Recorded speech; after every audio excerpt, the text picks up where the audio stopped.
제목은 십자가를 지는 삶, 세 번째로 아무 말도 대답하지 아니하시니입니다.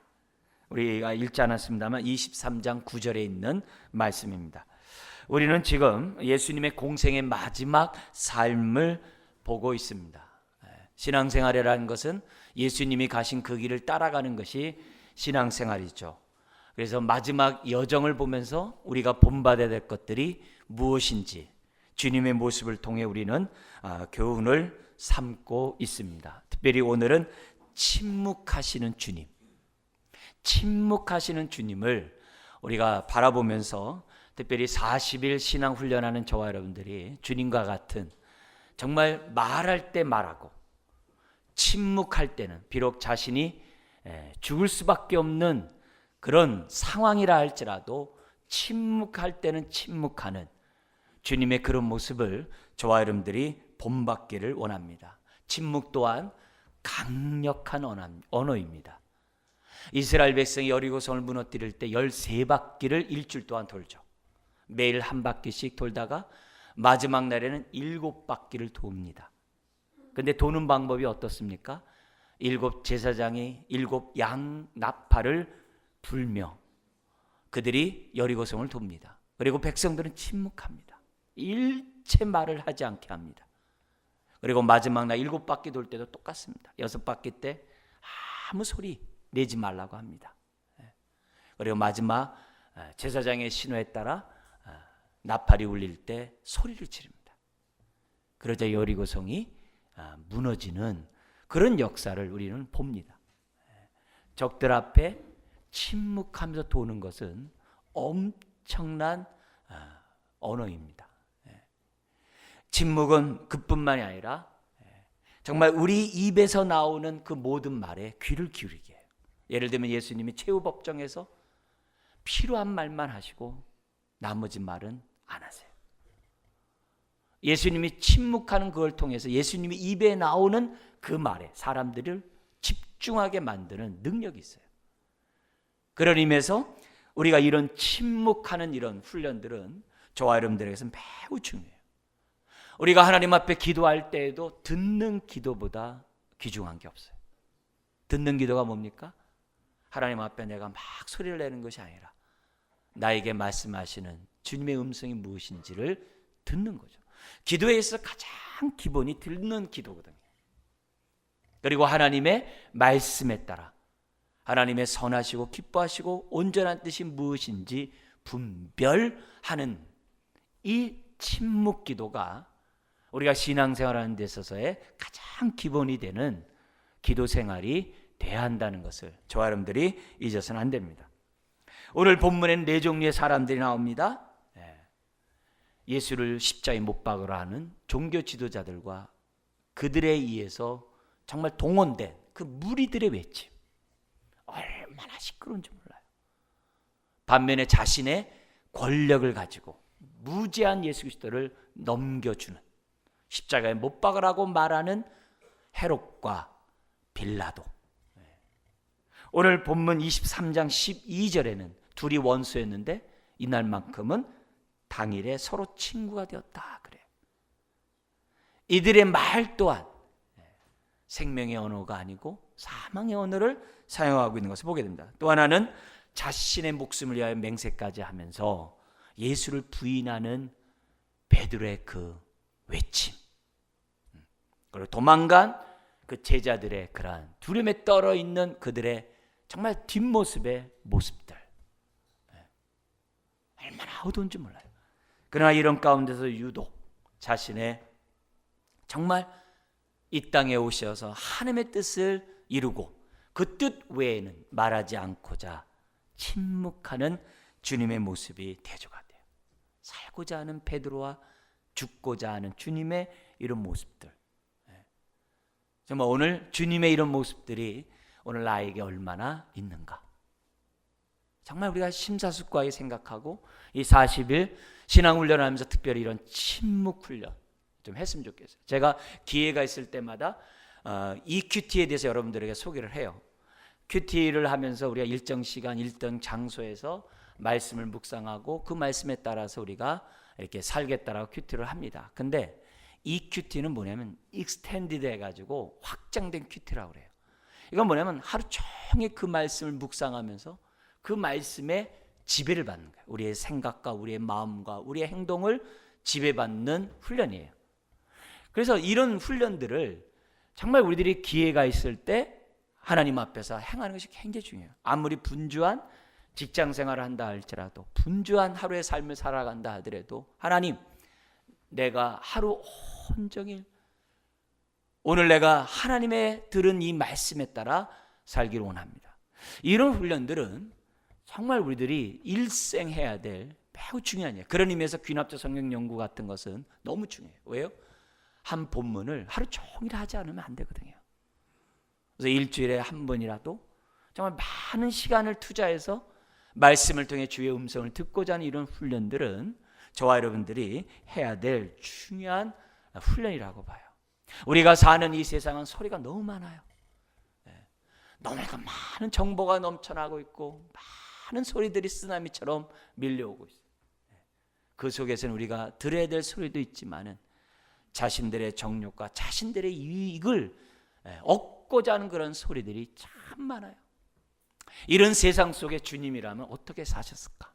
우리 주님이라면 어떻게 행동하셨을까? 우리 이런 40일 신앙훈련을 통해서 우리들이 묵상해야 되는 거죠. 이렇게 말 많은 이 세상 속에, 자신의 유익을 구하는 이런 세상 속에 주님을 따라가고자 하는 저와 여러분들이 어떻게 말하며 어떻게 살아야 하는가? 침묵훈련이라는 얘기는 말하지 않겠다는 게 아니라 필요한 말만 하겠다는 거죠. 특별히 어떤 필요한 말? 나를 통해서 주님의 뜻이 드러나는 그런 생명의 언어를 쓰겠다는 것이 침묵훈련의 목적이에요. 그래서 하나님의 뜻에 반대되고 하나님의 뜻에 거슬리는 일이 있다고 한다면 말하지 않겠다는, 혀에 재갈을 물리는 자가 온전하다고 했는데 그런 훈련을 하는 것을 오늘 우리는 이 말씀을 통해 배웠으면 좋겠습니다.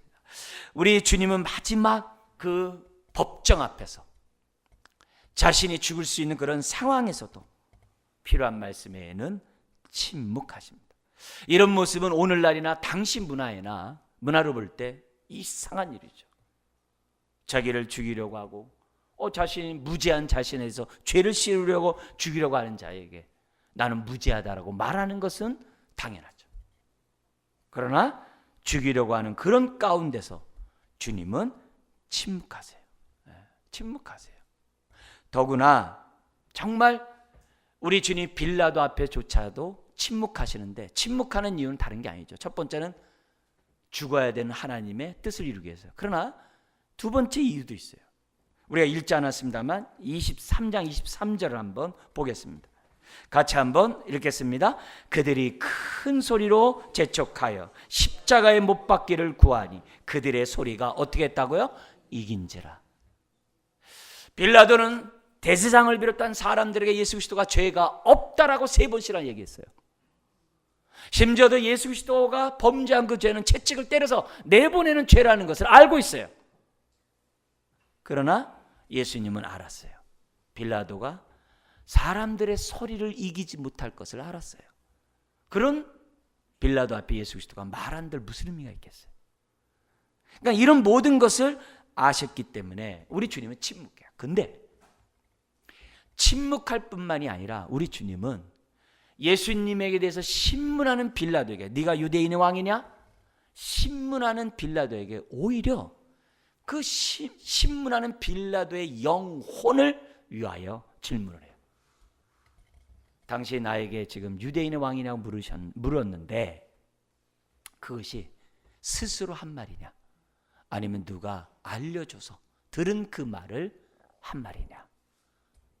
그러니까 빌라도가 주님의 의도를 알지 못하고 말을 갖다 딱 잘라버림으로 하나님의 구원의 기회를 박차버립니다.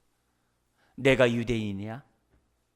여기 있는 사람들이 그렇게 말하니까 내가 지금 이렇게 말하고 있지 않냐 그래요. 우리가 신앙생활하면서 하나님의 말씀을 암송도 하고 하나님의 말씀을 들어요. 근데 내 입에서 나오는 주의 말씀이 배워서 하는 말이냐, 내가 깨달아서 하는 말이냐, 이건 다른 거예요. 이건 다른 거예요. 우리가 주님의 말씀에 대해서 하나님은 사랑이시다라고 말을 하는데 내가 깨달아서 하나님은 사랑이냐? 아니면 하도 들어서 배워서 내가 하나님은 사랑이냐? 그건 천지 차이인 거예요. 내 삶 속에서 하나님은 사랑이시다. 진노 가운데서도 우리에게 베푸시는 사랑은 정말 변함이 없다. 이걸 깨닫고 사랑이다라고 얘기하는 사랑과 그냥 하도 들어서 배워서 내 입에서 나와서 하나님은 사랑이다라고 하는 것은 다른 거예요. 빌라도가 내가 유대인의 왕이냐라는 그 질문 앞에 네가 스스로 한 말이냐 아니면 들어서 한 말이냐. 빌라도의 영혼을 생각해서 우리 주님이 말씀하세요. 여러분 이런 모습을 보세요. 지금 빌라도 말 한마디에 자기가 죽고 사느냐가 달려있어요. 그런 권세를 갖고 있는 것이 빌라도예요. 총독이에요. 근데 오히려 빌라도의 영혼을 생각하고 빌라도에게 이런 질문을 하는 그 모습에서 우리가 믿는 예수님이 어떤 분인지를 깨닫게 돼요. 그리고 예수님이 이 땅에 오신 그 목적을 우리는 주님의 그 모습에서 깨닫게 돼요. 깨닫게 돼요. 십자가상에서조차도 자신을 못 박은 그리고 희롱하고 조롱하는 그런 자들을 향하여 저들의 죄를 용서해달라고 말함으로 우편 강도가 감동을 받고 예수를 영접하도록 하게 하는 그 일련의 그 모든 것이 주님이 구세주 메시아 하나님의 아들이 아니라면 도저히 있을 수 없는 행동들이에요. 오히려 이런 모습에서 하나님의 위엄을 느끼고 우리가 믿는 예수님이 과연 어떤 분이구나라는 것을 깨닫게 하는 말씀이 아닐 수 없어요. 특별히 오늘 말씀을 보면은 예수님의 자기 증언이 나와요. 자기 계시가 나와요. 다른 곳에서는 이렇게 직접적으로 예수님이 자신에 대해서 표현한 게 없어요. 다른 곳에서는 인자라는 표현들을 많이 쓸 뿐이에요.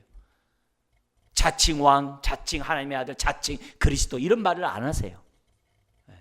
근데 마지막 법정 앞에서는 우리 주님이 자신을 드러내세요. 두 가지 법정을 우리가 보겠는데요. 첫 번째 법정은 이스라엘의 최고 법정인 공회입니다. 일명 산헤드린 공의회라고 그래요. 거긴 입법, 사법, 행정부가 다 있어요. 절대 권력을 갖고 있는 공회입니다. 우리 주님이 잡히셔가지고 대제사장 뜰에 붙잡혀가지고 거기서 있는 사람들로부터 온갖 희롱을 당하고 매맞음을 당합니다. 새벽이 되자 날이 밝자 어떤 일이 벌어집니까? 66절 22장 66절에 산헤드린 공회가 열립니다. 대제사장들과 서기관들과 바리새인 사두개인들이 다 모입니다. 그 자리에서 예수님의 죄를 책잡고자 질문을 합니다. 67절에 내가 그리스도의 어떤 그리스도냐? 그렇다면 우리에게 말하라. 딱 이렇게 얘기를 해요. 단도직입적으로 얘기를 합니다. 그러자 예수님 말합니다. 내가 말할지라도 너희가 믿지 아니할 것이요 내가 물어도 너희가 대답하지 아니할 것이다. 그러면서 의미심장한 말씀을 69절에 행하십니다. 말씀하십니다. 같이 한번 읽어볼까요? 그러나 이제부터는 인자가 하나님의 권능의 우편에 앉아 있으리라. 이 말이 무슨 뜻입니까? 지금 너희들 법조에서 나에게 죄를 지금 뒤집어 쓰고 있는데 훗날 내가 하나님 보좌 우편에 앉아서 너희를 심판하겠다 이 말이에요. 하늘 법정에서 내가 너희들의 죄를 묻겠다 이 말이에요. 그것도 어디에서요? 하나님 보좌 우편, 권능의 보좌 우편에 앉겠다는 거예요. 이 말이 그 당시 사람들은 다 알아요. 무슨 말인지. 이 말은 자신이 하나님이라는 거거든요. 자신이 하나님의 아들이라는 거거든요. 자신이 메시아라는 것을 심판주라는 걸 다 아는 거예요. 그러니까 70절에 이렇게 얘기합니다. 그러면 너가 하나님의 아들이냐? 이렇게. 그러자 예수님 뭐라고 말합니까? 너희들이 내가 그라고 말하고 있느니라. 그러니까 71절에 그들이 이르되 어찌 더 증거를 요구하리요 우리가 친히 그 입에서 들었노라 하더라. 이렇게 끝나요. 그러나 다른 사복음서에 보면은 대제사장이 옷을 찢어요. 옷을 찢고 그 분노를 표출해요. 근데 사실 율법에 의하면 두세 증인 없이 함부로 사람을 죽이지 말라고 해요. 그러면서 율법이 뭐라고 되어 있냐면은 모세오경에 만약에 무죄한 자를 죽이면 그 모든 죄값을 그 무죄한 자를 죽인 그 모든 사람이 다 어떻게 돼요? 예를 들어 허위 증언을 했다든지 허위 재판했다든지 그런 사람이 뭐예요? 죄를 다 담당하리라고 기록되어 있어요. 그래서 십계명에서도 거짓 증거하지 말라고 기록되어 있어요. 정말 이렇게 막 사람들을 갖다가 이렇게 동원해 가지고 막 없는 죄를 막 뒤집어쓰고 그 모든 죄값을 다 그들이 당한다는 거예요. 그런 말씀이 있어요. 그런데 그 가운데 대제사장은 어떤 일을 해야 되냐면 아무리 분노가 있고 슬픔이 있어 자기 옷을 찢으면 안 돼요. 왜? 하나님의 대리자거든요. 근데 이 대제사장은 옷을 찢어요. 이 말은 뭐냐면 법정도 율법을 어겼지만 대제사장도 율법을 모른다는 거예요. 왜 그런지 아세요? 원래 아론의 후손만이 대제사장이 돼요. 근데 이때 대제사장은 권력에 의해서 대제사장이 될 수 없는 사람이 대제사장이 된 거예요. 그리고 일생 대제사장이 돼야 되는데 막 연도가 있어요. 몇 년만 하고 바꾼다든지 또 정권에 의해서 막 바뀌어요. 그리고 이때도 뭐예요? 제사장도 하나가 아니라 제사장들이에요. 둘이서 대제사장을 하고 있는 거예요. 이들이 율법을 알 수가 없죠. 말은 번듯하게 공예로 하고 있지만 하나님의 뜻과 무관한 그런 집단일 수밖에 없는 거죠. 근데 그 자리에서 우리 주님은 어떻게 해야 돼요? 그리스도며 구세주, 메시아며 심지어는 뭐라고 해요? 하나님의 아들이라고 자신을 직접 드러내고 있는 것을 보게 됩니다. 두 번째 증언에서도 마찬가지입니다. 23장의 빌라도 법정에 끌려와가지고 사람들이 예수를 죽이려고 뭐라고 고발을 하냐면 위증을 합니다. 어떻게 위증을 합니까? 2절에 나오는데 같이 읽겠습니다.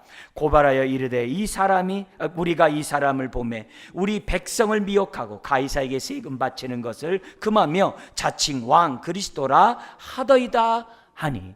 여러분, 예수님이 세금 바치지 말라고 한 적 있어요? 그렇지 않죠. 가이사의 것은 가이사에게, 하나님 것은 하나님에게. 가이사로부터 혜택을 받으면 세금을 내라는 거죠. 그러나 가이사를 포함한 모든 자들은 하나님의 혜택을 보고 있기 때문에 하나님을 경외해야죠. 그런데 위증을 해요. 세금을 받지 말라고. 그리고 예수님은 언제 왕이라고 했어요?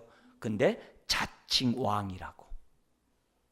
언제 직접적으로 이렇게 있겠어요? 말을 이렇게 자기네들이 얘기하는 거죠. 사실 진정한 왕이죠. 위증을 하는 거예요. 그러니까 3절에 빌라도가 예수님을 신문합니다. 당신이 유대인의 왕이냐. 그러니까 우리 예수님 뭐예요? 단도직입적이 그래요. 내 말이 옳도다. 근데 사복음서에 보면 이때 대화가 좀 더 많이 기록되어 있어요. 특히 요한복음 같은 데 보면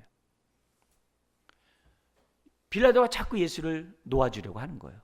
그러니까 대제사장을 비롯한 사람들을 외치는 거예요. 뭐라고 외치냐면은 만약에 예수를 죽이지 않으면 당신은 가이사에게 충신이 아니다라고 막 겁박을 하는 거예요.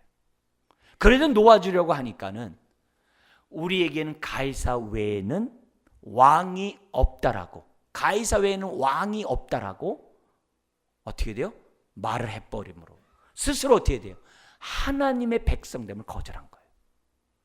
대제사장을 비롯한 이들이 스스로 거절한 거예요. 이 얘기는 요한복음 8장 44절에 예수님이 하신 말과 일치해요.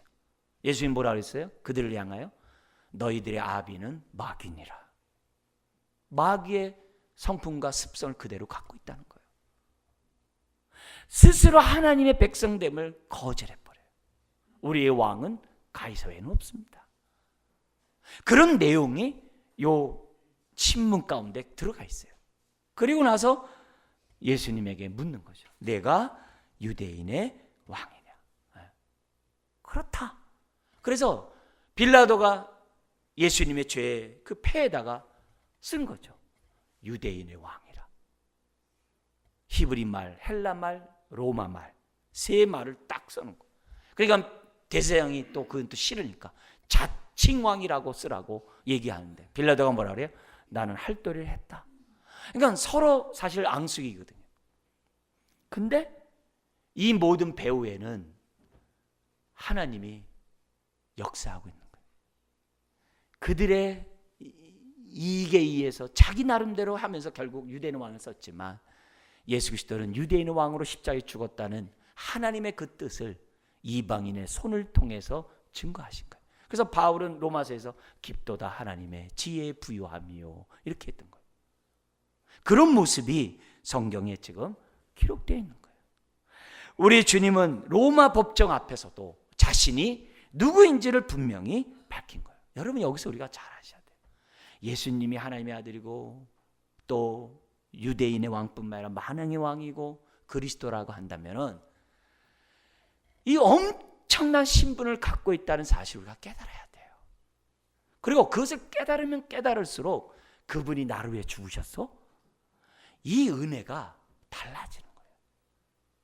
나를 위해 죽은 사람이 바로 그 예수님이 죽었다는 이 사실을 우리는 어떻게 돼요? 한평생 깨달아가야 돼요. 예수님을 알면 알수록 그분이 나를 위해 죽었다는 그 은혜가 그만큼 더 깊어지는 거예요. 우리가 이런 40일 신앙훈련을 하면서 십자가를 바라보면서 나를 위해 죽으신 그분이 누군지를 우리는 정말 분명히 알아야 돼요. 그래서 주는 그리스도시요 살아계신 하나님의 아들인 것을 믿습니다라는 고백이 들어서 하는 고백이 아니라 내가 정말 깨달아서 하는 고백이 되도록 해야 돼요. 그래서 내 생각을 이기고 내 감정을 이기고 나의 옛사람을 이기면서 그 주님 앞에 내 삶을 드리는 저와 여러분들이 돼야 돼요. 어떤 상황에서도 시험에 들지 않고 어떤 상황에서도 눌리지 않고 어떤 상황에서도 옛사람에 따라 살아가지 않는 사람이 될 수 있도록 내가 믿는 예수 그리스도가 누군지를 알아야 돼요. 이걸 생각하면 생각할수록 은혜가 되죠. 그분이 나를 위해 죽었다고? 그리고 그분이 나를 위해서 침묵하셨다고? 주님이 침묵했기 때문에 저와 여러분들을 위해 죽으실 수 있잖아요. 주님의 침묵 때문에 우리는 뭘 알 수 있는 거예요? 야, 그분이 정말 하나님의 아들이구나. 그래서 전율을 느끼는 거예요. 정말 그분이 나를 위해 죽으신 그리스도구나. 이걸 우리가 느껴야 돼요. 이걸 깨달아야 돼요. 그래야 우리의 신앙이 정말 하나님 앞에 올바로 설 수 있는 거예요. 주님의 침묵을 통해 주님이 하나님의 아들 메시아라는 것을 우리는 깨달을 수가 있는 거예요. 베드로는 살고자 막 소리치르고 막 예수님을 저주하죠. 우리 주님은 하나님의 아들이기 때문에 침묵하고 죽으신다는 거예요. 그리고 또 보세요. 3번 부인했을 때 누가복음 22장 61절에 뭐라고 돼 있어요? 61절에 주께서 돌이켜 베드로를 보시니 눈이 딱 마주쳤어요. 여러분 3번 부인할 때 주님이 베드로를 바라봤어요. 그때 주님의 눈이 뭐라고요? 내가 뭐라고 했느냐? 무슨 뭐 이렇게 책망과 무슨 원망이겠어요? 그게 아니죠. 주님이 바라보면서 주님이 하셨던 말씀이 뭐겠어요? 바로 좀 전에 예수님이 베드로에게 3번 부인하리라고 하면서 하셨던 그 말씀을 기억하라는 거죠. 어떤 말씀이에요? 우리 앞에 넘겨볼까요? 22장 32절 같이 한번 더 읽겠습니다. 그러나 내가 너를 위하여 내 믿음이 떨어지지 않기를 기도하였노니 너는 돌이킨 후에 내 형제를 굳게 하라. 내가 너에게 한 말을 기억하라. 그러니까 62절에 밖에 나가 심히 뭐 했다고요? 통곡하니라.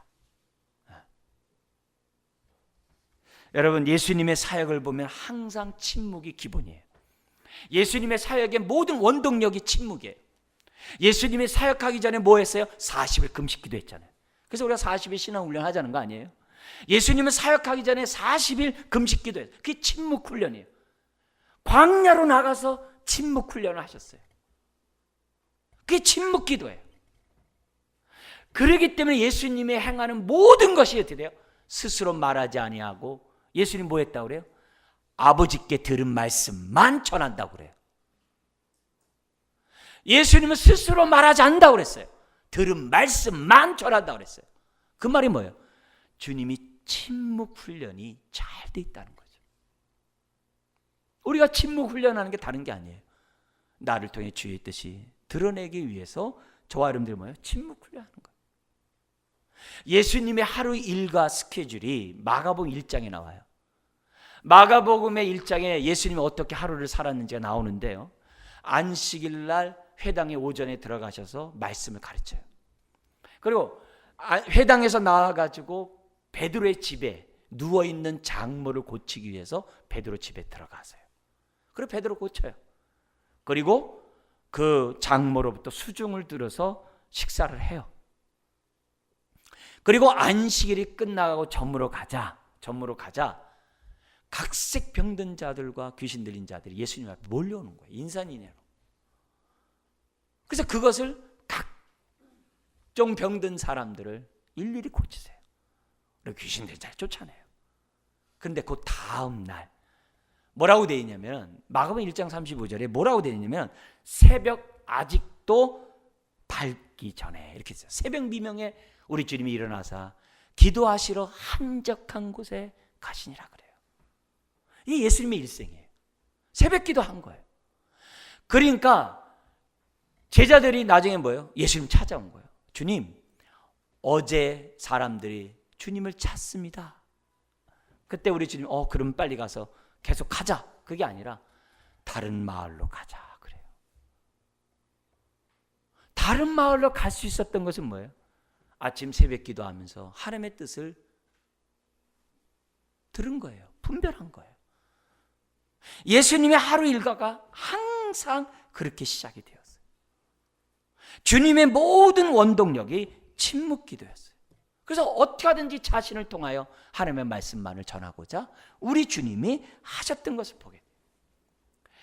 이사야 선지자는 예수님의 이런 삶을 종의 노래, 고난받는 종으로 살다가 정말 십자가에 못 박혀 죽으실 것을 4편의 노래를 통해서 우리에게 알려주셨어요. 이게 이사야에 나와 있어요. 거기 보면은 예수님이 어떻게 이 땅에 오셔서 사역하시는지를 보여주는데, 이사야 42장에 이런 말씀이 있어요. 그는 외치지 아니하며 목소리를 높이지 아니하며 그 소리를 거리에 들게 하지 아니하며. 큰 소리 치거나 자기 주장하거나 자기 소리를 얘기하지 않는다. 그래서 뭐라고 그러냐면은 필요한 말만 한단 말이에요. 이 말은. 그러면서 3절에 이렇게 얘기해요. 근데 그 마음은 어떤 마음이냐? 상한 갈대를 꺾지 아니하며 꺼져가는 등불을 끄지 아니하는 목자의 심정으로 종의 삶을 살아간다는 것을 예언되어 있다는 거예요. 그러니까 예수님의 그 모든 모습을 보면은 항상 침묵 가운데 필요한 말만 하는 거예요. 한 번은 가늠하다 현장에 잡혀온 여인이 있었어요. 그래서 예수님을 시험하자 얘기합니다. 이 여인은 어떻게 할 거냐. 그러니까 예수님은 영락없이 말만 하면 걸려들게 돼 있어요. 죽이라 그러면 그동안 전했던 사랑은 어디 갔냐 이게. 살리라 그러면 왜 율법을 어기냐 이게. 말만 하면 걸리게 돼 있어요. 근데 그때 주님 뭐 했어요? 땅바닥에다가 글을 쓰시면서 침묵하세요. 하나님의 뜻과 하나님의 음성을 듣는 거죠. 그리고 나서 첫 말씀을 합니다. 너희들 중에 죄가 없는 자가 먼저 돌로 치라 그래요. 그러니까 나이 든 사람부터 젊은 사람까지 돌을 놓고 돌아가니라. 주님이 침묵하면서 나온 그 메시지가 그들의 마음을 찌른 거죠. 그리고 여인에게도 말을 합니다. 다른 말들 말하는 게 아니에요. 나도 너를 정죄하지 않겠다. 다시 범죄하지 마라. 하면서 예수님이 전한 그 말씀은 그 여인에게 영이요 생명의 말씀이 됐던 거예요. 예수님이 이렇게 하나님의 뜻을 전할 수 있는 것은 침묵 훈련을 한 결과인 거죠. 거기에 어떤 사족이나 이런 모습을 보이는 게 아니에요. 주님의 행하는 그 모든 것. 그래서 주님의 말씀에 사람들이 뭐 하게 돼요? 경청하게 되는 거예요. 주님의 말씀에 집중하게 되는 거예요.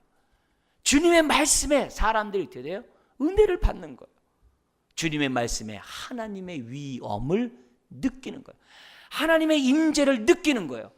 그래서 제자들이 예수님 앞에 꼬꾸라져서 나는 죄인입니다, 나를 떠나소서라고 말할 수밖에 없는 거예요. 그러니까 예수님의 행하는 이 모든 것들을 보면 다 침묵 속에서 말씀을 해요. 빌라도 마지막 법정 앞에서도 침묵하면서 나온 그 말씀은 정말 하나님의 뜻을 온전히 전하는 말씀을 하고 있다는 걸 우리가 배우는 거예요. 우리가 행하는 많은 행동들, 말들 얼마나 많습니까? 근데 그 말이 하나님의 뜻을 얼마나 드러내고 있냐, 이게. 얼마나 내 입에서 나오는 말이 주의 뜻을 이루는 말이냐, 이게. 그것을 예수님 우리들에게 보여주고 있고 우리는 본받아야만 한다는 거죠. 침묵에 훈련했기 때문에 언제 말하고 언제 어느 말을 해야 되는지 아시는 거예요. 그래서 조바심이 없어요. 조급함이 없어요. 두려움이 없어요. 할 때 말할 때 말하는 주님의 모습을 보이는 거예요. 홧김에 말하고 섭섭하다고 말하고 원망과 얘기하고 막 분노를 얘기하고 그런 게 없어요. 주님은 때에 맞는 그 말을 하세요. 그리고 자신을 통해 주의 뜻이 드러내기를 원하는 그런 말만을 하는 것을 봅니다. 그래서 우리가 이런 40일 신앙훈련을 하면서 우리가 정말 주님을 닮기 원하고 십자가를 지기 원하는데 우리도 이런 침묵 훈련 가운데 필요한 말만 하자, 이게. 그런 훈련을 하자, 이게. 무조건 말 안 하는 게 아니라 필요한 말, 주님의 말씀만을 말하고자 하는 그런 사람이 되도록 훈련하자, 이게. 자, 그러려면은 우리가 특별히 예수님의 이런 모습을 하려면 어떻게 된가? 주님을 닮아야 되거든요. 주님이 어떤 훈련을 했기 때문에 이렇게 할 수 있는가? 우리 가장 기본적인 거, 또 우리가 알고 있는 내용일 수도 있어요. 그걸 한번 좀 간단히 좀 요약하면서, 하나님, 주님이 행하셨던 모습 나도 본받고 그런 훈련 가운데 나도 그런 말을 할 때 말을 하고 하지 않을 때는 하지 않는 사람이 될 수 있도록 도와주십시오. 그래서 첫 번째, 우리가 주님처럼 하려고 하면 어떻게 되느냐면 잠잠히 하나님만 바라보는 훈련을 해야 돼. 기도를 할 때도 듣고자 하고, 말씀을 묵상할 때도 그걸 통해서 나에게 주시는 말씀을 듣고자 하고, 잠잠히 하나님만 바라보는 훈련을 해야 돼요. 그리고 말씀을 우리가 통해서 우리가 읽을 때도, 그 묵상할 때도 하나님의 선하시고 기뻐하시고 온전한 뜻이 무엇인지 자꾸 분별하면서 듣고자 하는 그런 시간들을 조아른들이 해야 돼요. 여러분, 이런 훈련은요, 정말 내가 습관을 쫓아 하지 않으면 안 돼요. 왜냐하면 예수님이 그랬거든요. 성경에 보면은 앞에 한 장 넘기면 22장 39절이 있어요. 22장 39절에 보면 예수님의 습관이 나옵니다. 우리 같이 한번 읽겠습니다. 예수께서 나가사 습관을 따라 감난산 산에 가시매 제자들도 따라갔더니. 예수님 왜 감난산에 왜 가요? 기도하러 가셨죠. 여기서 겟세마네 기도가 나온 거 아니겠어요? 근데 감난산에 가신 것이 어떻게 따라갔다고 그래요? 습관을 따라갔다는 거예요. 이걸 제자들이 알아요. 가룟 유다도 알아요. 그래서 예수님이 어디 있는 줄 알고 잡으러 온 거예요. 예수님의 습관 가운데 하나가 기도하는 거예요. 근데 사복음서에 보면은 예수님의 습관을 따라라는 단어가 3번 나와요. 또 하나는 뭐냐면 예수님이 습관을 따라 성경을 읽으셨다 그래요. 습관을 따라. 뿐만이 아니라 습관을 따라 성전에 가셨다 그래요. 하나님이 예배할 뿐만 아니라 하나님의 말씀을 가르치기 위해서 가셨다 그래요. 그러니까 예수님이 습관을 따라서 신앙훈련을 하신 거예요. 우리가 이 40일 기간 동안에 성경도 읽고 묵상하고 쓰기도 하고 암송도 하고 주기도문에 따라 기도도 하자. 하루에 3번씩이라도 기도하자. 뭐예요? 습관이 되도록 하기 위해서. 가을에 되면 90일 동안 성경 읽도록 그래요. 왜요? 습관을 따라 성경 좀 읽으라고.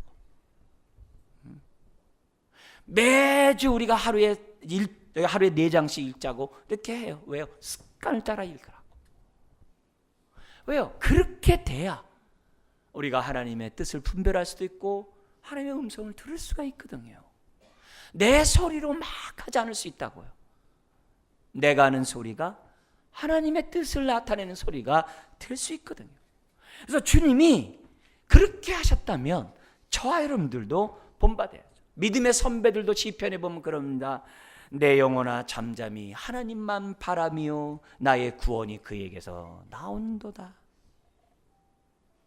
내 영혼이 하나님을 바라며 우리의 도움이 그분 우리의 도움이요 방패이도다.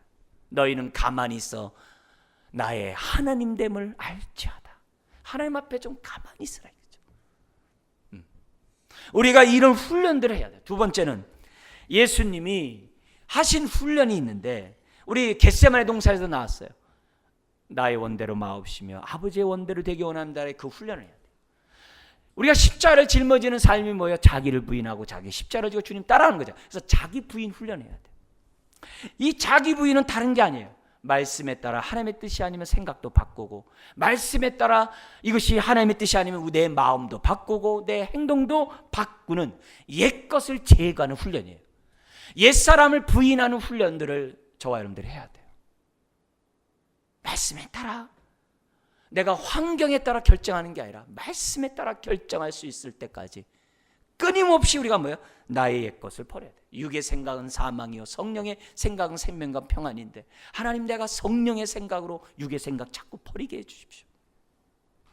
그런 훈련을 저와 여러분들이 해야 돼요. 심지어는 나는 약하지만 예수 안에서 강하다는 은혜를 덧입는 것도 자기 부인이에요. 내 약함 때문에 한 걸음도 못 나가는 게 많아요. 나는 약하지만 이것도 버립니다. 내가 예수 안에 있으면 나는 강한 자가 될 수 있습니다. 그것도 자기 부인 훈련이에요. 내 약함도 주 앞에 내려놓는 것도 자기 부인 훈련이에요. 이러면서 우리가 하면 어때요? 놀랍게 그런 일이 되면 마음에서 솟아나는 샘물이 있다 그랬어요. 내 마음에서 이상하게 주님이 함께하는 것도 느끼게 되고 경험하게 되고, 내 마음에 찾아오는 평안도 있고, 내 마음에서 자꾸 솟아나는 샘물이 생겨나요. 왜? 자꾸 옛 것을 벗기니까. 내 마음을 막아놨던 것들이 자꾸 제거되니까 솟아나는 샘물이 나온다. 세 번째 훈련이 있어요. 뭐냐면 내가 말을 할 때 하나님의 말씀만 하려고 노력하자는 거예요. 에베소 4장에 보면 어떤 말씀이 있냐면은 날마다 옛사람을 벗어버리고 새 사람을 덧입으라 하면서 행동 시행 규칙이 나와요. 거짓말하지 말고 참말만 하라, 이렇게 시행 규칙이 쫙 나오는데 그 가운데 하나가 29절에 이런 말씀이 있어요. 남에게 은혜와 덕을 끼치지 않는 말은 다 더러운 말이다, 이런 말이 있어요. 그래서 하나님 내가 남에게 은혜와 덕을 끼치는 말을 하기를 원합니다 하면서 훈련하는 거예요. 그래서 말할 때마다 이게 주의 뜻과 일치하는가 생각하면서 그런 말만 자꾸 하는 말이에요. 원망, 불평, 짜증, 분노, 막 탓하고 정죄하고 막 미워하고 막 이렇게 말할 때마다 제가 물리고, 내가 하고 싶은 말이 있어도 제가 물리고, 주님의 뜻을 내가 전하려고 하는 그런 훈련이 세 번째. 이런 모습을 저와 여러분들이 갖는 게 중요해요. 부부들도 마찬가지예요. 기도가 막히지 않도록 어떻게 하라고 그래요? 함께 유업을 이을 자로 알아 서로 존귀하게 여기라 그랬어요. 그러니까 부부라고 하더라도 말을 막 쉽게 하고 막 하지 말고 은혜와 덕을 끼치는 말을 하고, 부모 자녀 간에도 말을 막 하지 말고 생명의 언어를 써가지고 서로 유익이 되도록 지금 뭐예요? 하라 이게. 그런 훈련들을 부부간이나 부모 자식 간에 자꾸 또 친한 사람들끼리 자꾸 하라 이게. 그래서 내 말에 어떻게 하든지 간에 주님이 파수꾼이 되어가지고 내 입을 막아서 생명의 언어를 할 수 있도록 하라 이게. 그게 주님이 우리에게 보여주는 샘플이에요. 그래서 예수님의 침묵에서 예수님 말씀 하나하나가 권위가 있는 거예요. 예수님의 입에서 나온 그 말씀 하나하나가 영이요 생명의 말씀이 있는 거예요. 이걸 알았던 베드로가 그러잖아요. 너희도 가려고 하느냐? 주님, 영생의 말씀이 여기 계시오매 우리가 누구에로 가오리까? 베드로가 그러잖아요. 오늘 저와 여러분들이 이런 사람이 돼야 돼요. 우리들의 말이 많은 이 세상 속에 주님 훈련을 통하여 잠잠히 하나님을 바라보고 나의 옛사람의 언어들을 벗어버리고 새 사람의 언어들을 자꾸 하려고 하는 이런 훈련들이 지속적으로 되어갈 때 나를 통해서 정말 하나님의 뜻이 전달되는 그런 인생이 될 수 있는 거예요. 우리 아내에게, 우리 안에서, 또 우리 가정에서, 우리 교회 안에서 이런 훈련들을 행하는 저와 여러분들 되시기, 특별히 40일 신앙훈련하는 이 기간 동안 정말 우리가 더욱더 훈련해 내 삶을 드리는 저와 여러분 되시길 주의 이름 부탁드립니다. 기도하겠습니다.